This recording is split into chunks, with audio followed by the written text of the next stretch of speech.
Good afternoon dear students. आज मैं आपके लिए एक जरूरी इंफॉर्मेशन लेकर आई हूँ। वो जरूरी इंफॉर्मेशन ये रहेगा कि आप देख सकते हैं सीजीपीएससी प्री 2025 की अभ्यास बैच हमारा सादी पीएससी एकेडमी लेकर आ रहा है। और साथ ही साथ आप देखेंगे इस अभ्यास बैच की खासियत ये होगी कि इसमें टेस्ट सीरीज 35 होगा, मतलब टोटल आप इसमें टेस्ट दिलाएंगे 35 और ई बुक सीरीज और 10,000 एमसीक्यू आपको विषयवार मिलेंगे। इस बैच की खासियत ये होगी कि हम थ्योरी के साथ इसमें आपको एमसीक्यू करवाएंगे। क्विक रिवीजन हम आपको इस सीजीपीएससी बैच में करवाएंगे। चूंकि ये क्रैश कोर्स के जैसे ही आप इसे समझ लेंगे, हम इसमें सारे चैप्टर को कवर करवाते हुए उसी से रिलेटेड हम एमसीक्यू करवाएंगे, बिल्कुल सीक्वेंस में। इससे क्या होगी कि आपकी तैयारी एकदम अच्छे से हो जाएगी। इसलिए हम सभी बच्चों के लिए टारगेट करते हुए ये सारा बैच जो है वो लेकर आ रहे हैं। ठीक है, ध्यान दीजिएगा। प्लस सीजीपीएससी प्री 2025 ये टारगेट बैच है 80 दिन का संपूर्ण अध्ययन। जो भी आपकी सीजीपीएससी प्री में सिलेबस है उसके अकॉर्डिंग हम इसमें तैयारी करवाएंगे, जो कि एकदम निःशुल्क है। एमसीक्यू के माध्यम से आपको निःशुल्क दिया जाएगा, जो कि स्टार्ट होगा 1 दिसंबर से। अगर आपको इसके बारे में कुछ जरूरी इंफॉर्मेशन चाहिए होगा तो ये हमारे दिए गए नंबर हैं, इसमें आप कॉल करके पूछ सकते हैं। ठीक है, अब मैं के बारे में थोड़ी सी और भी इंफॉर्मेशन दूंगी।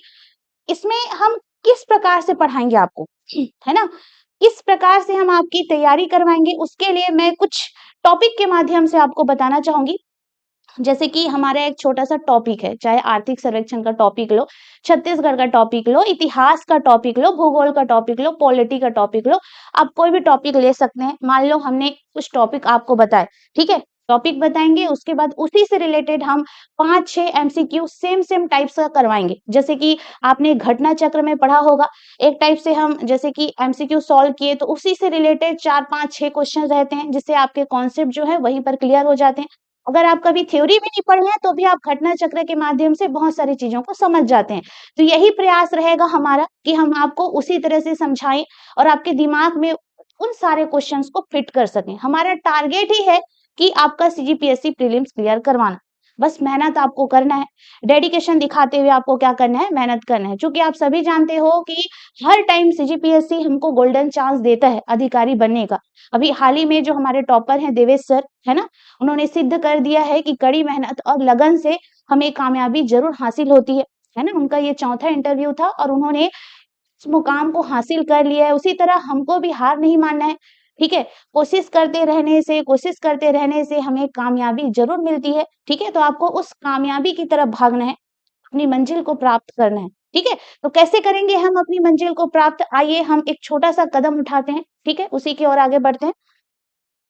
तो यहाँ पर मैंने जस्ट एग्जाम्पल, है ना, आपको ऐसा नहीं सोचना है कि अरे मैडम कहाँ से आप उद्योग 10 आर्थिक सर्वेक्षण का ले आए, ऐसा बिल्कुल नहीं सोचना है। जस्ट एक एग्जाम्पल के तौर पर मैंने इसको लाया है।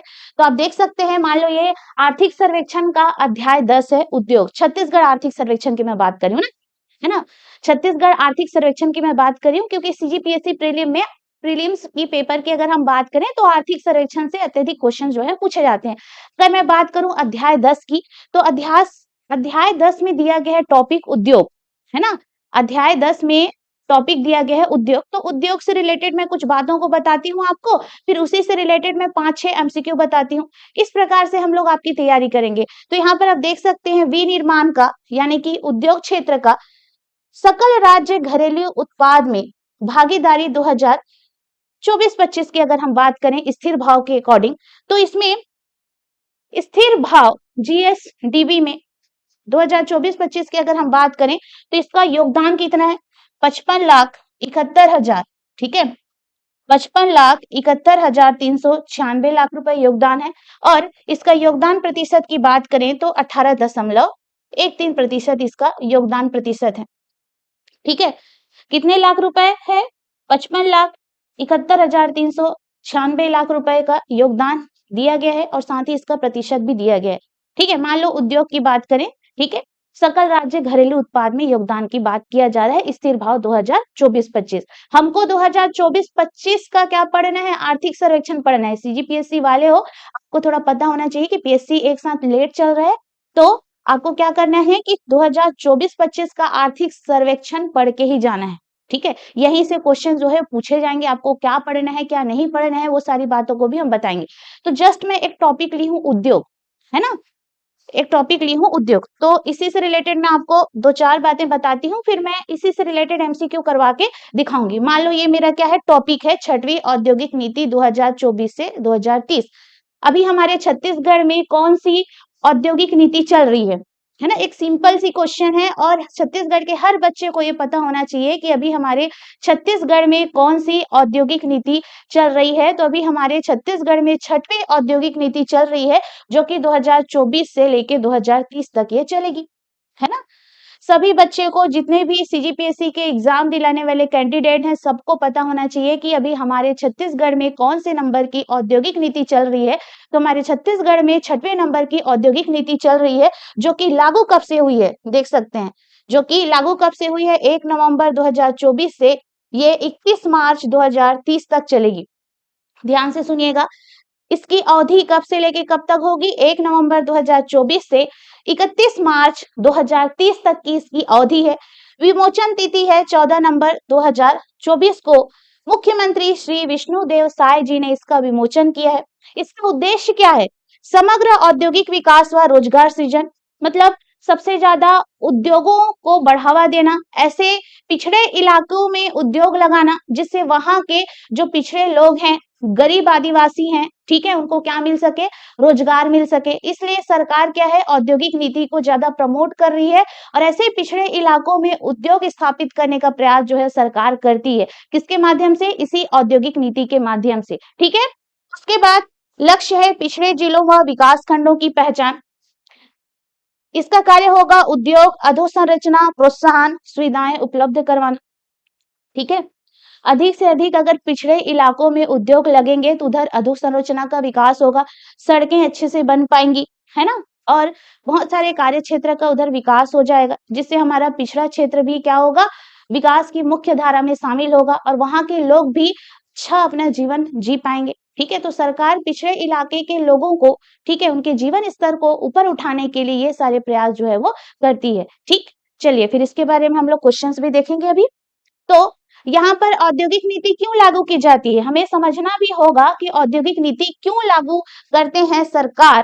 तो पहला देखिएगा, रोजगार बढ़ाने के लिए, ऐसे व्यक्ति, ठीक है, या ऐसे व्यक्तियों का समूह जो कि रोजगार से वंचित हैं, ठीक है, गरीबी जीवन जी रहे हैं, तो उनके जीवन स्तर को सही बनाने के लिए या उनकी जीवन शैली में सुधार लाने के लिए सरकार ये सारे प्रयास को करती है।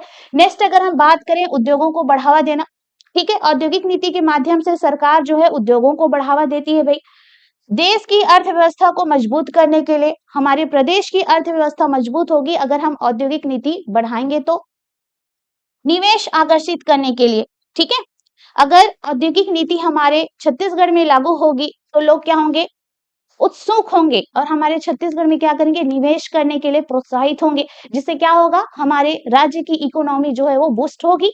नेक्स्ट, पिछड़े क्षेत्रों में औद्योगिक विकास फैलाने के लिए, जितने भी हमारे पिछड़े इलाके हैं, रूरल एरियाज है, जहाँ पे उद्योग क्षेत्र है भी नहीं, उधर क्या होगा, उद्योगों का विकास होगा।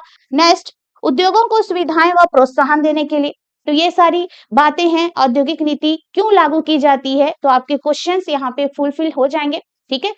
आपका क्वेश्चंस मन में चलेगा, हर किसी के मन में चलता है कि हाँ औद्योगिक नीति क्यों लागू की जा रही है, तो इसके लिए लागू की जाती है, एक बार अच्छे से देख लीजिएगा, ठीक है। उसके अलावा अगर मैं उदाहरण की बात करूं, सरकार किसी पिछड़े जिले में फैक्ट्री लगाने वाले उद्योगों को टैक्स में छूट देती है ताकि वहां रोजगार बढ़े, ठीक है। मतलब कई सारे ऐसे देख सकते हैं, यहाँ पे सरकार किसी पिछड़े जिले में फैक्ट्री लगाने वाले उद्योगों को टैक्स में छूट देती है ताकि रोजगार बढ़े। कई सारे ऐसे प्राइवेट सेक्टर्स की कंपनियां होती है जो कि पिछड़े जिलों में क्या लगाती है, उद्योग लगाती है, तो सरकार उनको टैक्स में छूट देती है उद्योग स्थापित करने के लिए, ठीक है। मतलब कई सारी ऐसी प्राइवेट कंपनियां होती है जो पिछड़े इलाकों में क्या लगाती है, उद्योग लगाती है, तो सरकार उन्हें क्या देती है, टैक्स में छूट देती है। ध्यान दीजिएगा, देखो पिछड़े या कम विकसित क्षेत्रों में फैक्ट्री और उद्योग लगते हैं, है ना। इन उद्योगों को चलाने के लिए कर्मचारी, मजदूर और स्टाफ की जरूरत होती है, इसलिए वहां के स्थानीय लोग क्या पाते हैं, नौकरी पाते हैं। इससे रोजगार बढ़ता है और लोग अपने गांव या शहर में काम कर सकते हैं। देखो, पिछड़े इलाकों में अगर उद्योग लगता है तो वहां पर उद्योग लगने से जो भी उद्योग का मालिक होगा उसे काम करने के लिए क्या चाहिए होंगे, लोग चाहिए होंगे, ठीक है, स्टाफ चाहिए होगा, कर्मचारी चाहिए होगा। तो वहां के पिछड़े इलाके के जो लोग होते हैं उनको क्या मिल जाता है, रोजगार मिलता है, जिससे उनका जीवन स्तर क्या होता है, गरीबी से थोड़ा सा ऊपर उठता है और वो भी अपना जो जीवन है वो आसानी से जी पाते हैं और उन्हें रोजगार मिलता है। सबसे बड़ा चीज है रोजगार, ताकि इंसान जो है, मनुष्य जो है, अपना जीवन यापन आसानी से कर सके। तो इसके लिए औद्योगिक नीति स्टार्ट की जाती है, लागू की जाती है। अभी हाल ही में हमारे छत्तीसगढ़ में 6वीं उद्योग नीति चल रही है, जो कि 2024 से लेकर 2030 तक चलेगी, ठीक है। इसका विमोचन किया है मुख्यमंत्री विष्णुदेव साय जी ने। तो अब इसी से रिलेटेड हम लोग क्या देखेंगे, प्रश्नों को देखेंगे। मेरा यहाँ पर बताने का सिर्फ एक ही उद्देश्य है कि हम टॉपिक बताएंगे और उसी से रिलेटेड कुछ एमसीक्यू करवाएंगे, ठीक है। चलिए हम उन एमसीक्यू की तरफ चलते हैं और आपसे बनता है कि नहीं बनता क्वेश्चंस हम लोग देखने का प्रयास करेंगे, ठीक। तो यहाँ पर मैंने क्वेश्चन दिया भी हुआ है ना। बिल्कुल यूनिक प्रश्न रहेंगे, आपके एग्जाम ओरिएंटेड रहेंगे सारे प्रश्न। निम्न में से, चलिए देखिएगा, निम्न में से कौन सा कथन 6वीं औद्योगिक नीति के बारे में सही है।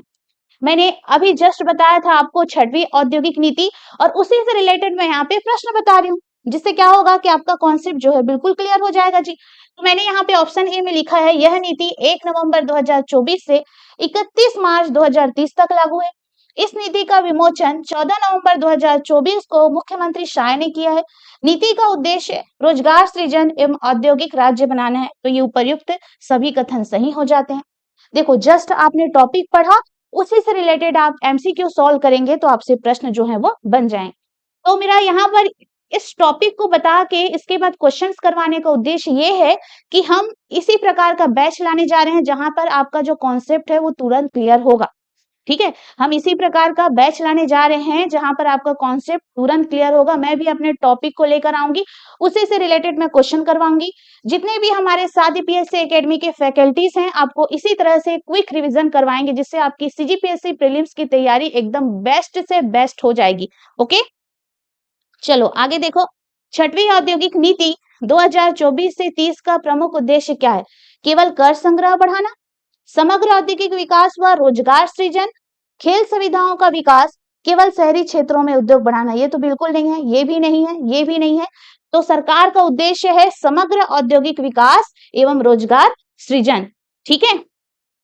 नेक्स्ट, 6वीं औद्योगिक नीति 2024-30 का विमोचन किसने किया। तो मैंने बताया था कि जो 6वीं औद्योगिक नीति है जो कि चलेगी 2024 से 2030 तक, इसका विमोचन किया है मुख्यमंत्री विष्णुदेव साय जी ने। किसने किया है, मुख्यमंत्री विष्णुदेव साय जी ने। तो देखो उसी प्रकार का प्रश्न रहेगा ताकि आपका तुरंत क्विक रिवीजन होगा और आपको ये चीजें तुरंत आपके माइंड में बस जाएंगी। इसलिए हम सेम तरह का क्वेश्चन लाएंगे जैसे कि घटना चक्र में आप लोग प्रश्नों को सॉल्व करते हो, उसी टाइप के उसी पैटर्न में, ठीक।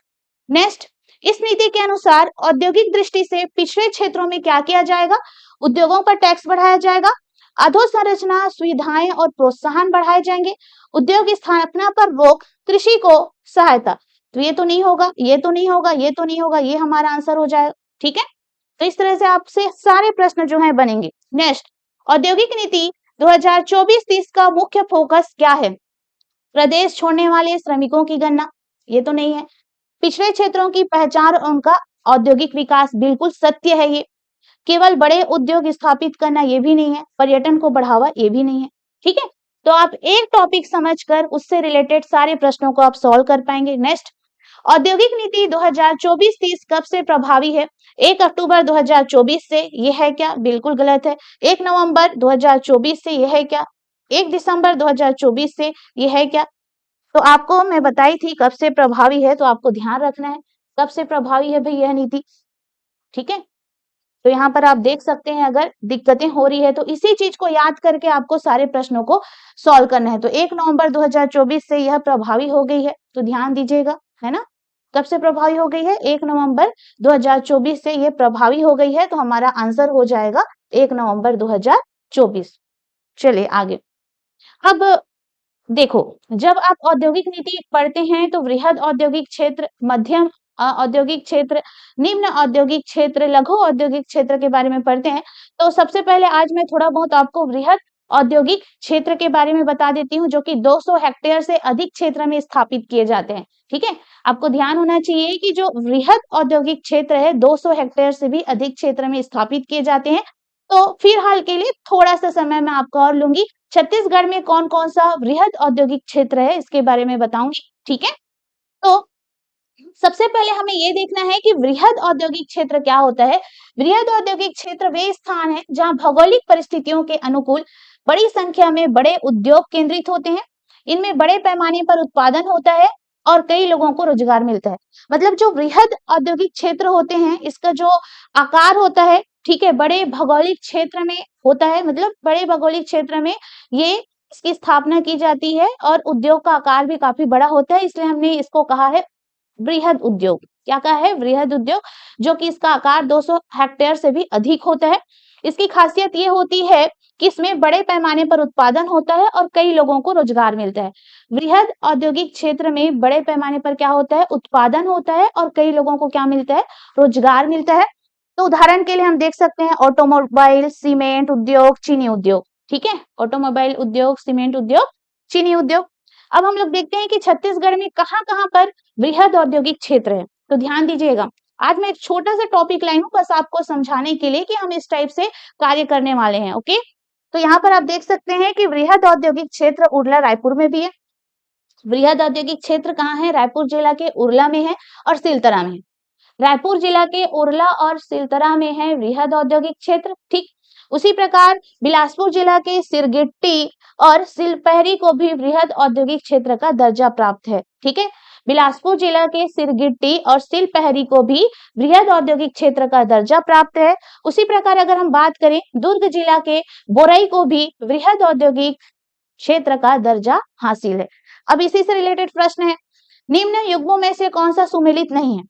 उरला तो रायपुर में है, ये तो सुमेलित है। सिलतरा रायपुर में है। सिरगिट्टी रायपुर दुर्ग में है क्या? बिल्कुल गलत है। बोरई तो दुर्ग में है। आपको ध्यान देना है, सिरगिट्टी कहाँ है? बिलासपुर में। तो इस प्रकार के प्रश्नों को हम लेकर आएंगे। ठीक है, जस्ट एग्जाम्पल के लिए मैं आपको बताने के लिए आई हूँ कि इस प्रकार से हम आपकी तैयारी करवाएंगे। नेक्स्ट, निम्नलिखित में से कौन सा युग्म गलत है? सिलपहरी कहाँ है? बिलासपुर में है, सही है। सिरगिट्टी बिलासपुर में है, जो कि वृहद औद्योगिक क्षेत्र है। बोरई कहाँ है? ये तो गलत है, बोरई तो दुर्ग में है जी, है ना। ये तो गलत है क्योंकि इसी प्रकार के प्रश्न जो है पूछे जाते हैं। उरला रायपुर में है ना। तो इस प्रकार से हम इसी पैटर्न में क्वेश्चंस को लाएंगे ताकि आपको याद हो जाए चीजें। निम्न में से गलत सुमेलित युग्म चुनिए। उरला वृहद औद्योगिक क्षेत्र है, सिलतरा भी वृहद औद्योगिक क्षेत्र है और सिलपहरी बिलासपुर में है, लेकिन ये जो बोरई है कहाँ है? दुर्ग में। इस तरह से आपको याद हो जाएगा कि कौन कौन से हमारे वृहद औद्योगिक क्षेत्र हैं। नेक्स्ट, नीचे दिए गए युग्म में से कौन सा सही है? सिरगिट्टी कहाँ है? ये तो गलत है। बोरई तो दुर्ग है, सही है। सिलपहरी बिलासपुर में है। तो यहाँ पर नीचे दिए गए युग्म में से कौन सा सही है? तो सही तो ये है हमारा और ये है, तो सही है हमारा 2 और 3। और सिरगिट्टी तो कहाँ है? बिलासपुर में। सिरगिट्टी कहाँ है? बिलासपुर में। तो इस तरह से आपको समझना है। क्या समझेंगे आप? कि छत्तीसगढ़ में वृहद औद्योगिक क्षेत्र कहाँ कहाँ पर है? छत्तीसगढ़ में वृहद औद्योगिक क्षेत्र कहाँ कहाँ पर है? छत्तीसगढ़ में वृहद औद्योगिक क्षेत्र कहाँ कहाँ पर है? तो मैं सबसे पहले जिले के नाम लिख लेती हूँ। 3 जिला है हमारे वृहद औद्योगिक क्षेत्र। एक है हमारा रायपुर, ठीक है, एक है हमारा बिलासपुर और एक है हमारा दुर्ग। एक है हमारा रायपुर, एक है हमारा बिलासपुर और एक है हमारा दुर्ग। तो रायपुर में कौन कौन सा वृहद औद्योगिक क्षेत्र है? तो एक है उरला, ठीक है, एक है हमारा सिलतरा, फिर हम बिलासपुर की हम बात करें सिरगिट्टी और एक है हमारा सिलपहरी। ठीक, अगर दुर्ग की बात करेंगे तो दुर्ग में है बोरई।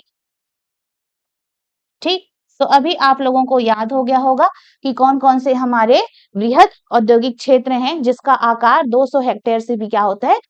ठीक होता है। इसी तरह मैं मध्यम का लेके आऊंगी, लघु का लेके आऊंगी, निम्न का लेके आऊंगी, तो आपको क्या हो जाएगा जी? एक ही क्लास में याद हो जाएगा। समझ पा रहे हो? तो कितने वृहद औद्योगिक क्षेत्र हैं छत्तीसगढ़ में? तो याद रखिएगा, रायपुर में 2 हैं, उरला, सिलतरा, बिलासपुर में है सिरगिट्टी, सिलपहरी और दुर्ग में है बोरई। तो इस तरह से आपको वृहद औद्योगिक क्षेत्र को याद कर करके रखना है, ठीक है? तो यहाँ पर एक क्वेश्चंस मैं आपके लिए दे रही हूँ, तो आपको इसका आंसर जरूर बताना है, ठीक है? कौन सा आंसर होगा इसका, है ना? एकदम सरल क्वेश्चन है। और छत्तीसगढ़ में कितने कोर सेक्टर हैं? आप सभी बच्चों को कमेंट करके बताना है छत्तीसगढ़ में कितने कोर सेक्टर हैं, इंडिया लेवल में कितने कोर सेक्टर हैं, और ये जो प्रश्न है इसका आंसर आपको कमेंट बॉक्स में जरूर बताना है। तो इसी पैटर्न में हम पढ़ाएंगे। हालांकि मैं थोड़ा सा जल्दी बताई हूँ, सिर्फ आपको समझाने के लिए बताई हूँ कि इस पैटर्न में हमारे साथ पीएससी एकेडमी के सभी शिक्षक आपके लिए थ्योरी प्लस एमसीक्यू लेकर आएंगे, जिससे क्या होगा कि आपका सारा जो डाउट्स है, ठीक है, जो भी मन में डाउट चलता है कि हाँ मेरे से क्वेश्चंस नहीं बन रहे, तो आपका डाउट एक साथ क्लियर होगा। टॉपिक वाइज एमसीक्यू लेके आएंगे। कैसा? टॉपिक वाइज, ताकि उसी टॉपिक का एमसीक्यू आपको तुरंत मिल जाए और आपका क्विक रिवीजन जो है वो हो जाए एक ही बार में। एक बार सीजीपीएससी की तैयारी करेंगे तो आपके जीएस के सारे जो प्रश्न हैं वो तुरंत बनेंगे और कूट आधारित हम एमसीक्यू लाने का प्रयास करेंगे, ठीक है? तो सभी बच्चों को बहुत बहुत धन्यवाद, और हमसे जुड़कर सीजीपीएससी प्रीलिम्स की तैयारी आप सभी को जरूर करना है, ठीक है? Thank you.